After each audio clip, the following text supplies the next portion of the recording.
The oil life monitoring system in your 2014-2023 Dodge Charger uses an algorithm, not just mileage, to determine oil quality. It considers driving conditions, engine load, and temperature. After each oil change, it's crucial to reset the system to ensure accurate monitoring and prevent premature warnings or potential engine damage.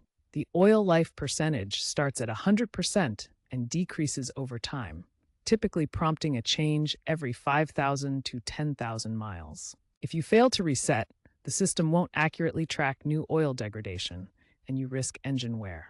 There are two main methods for resetting: using the accelerator pedal, or for models with Uconnect touchscreens, navigating through the vehicle settings. It's generally recommended to reset only after a genuine oil change to avoid warranty issues and engine problems.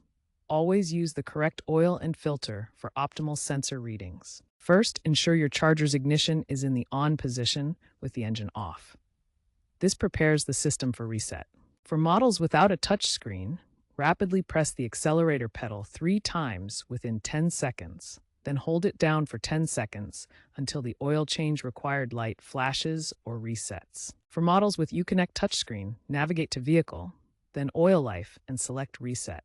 If the reset fails, ensure the oil change required message is active.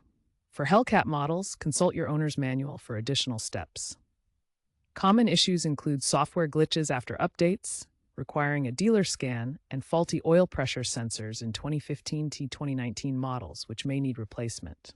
Always use OEM oil for accurate readings. Once reset, the oil life returns to 100%.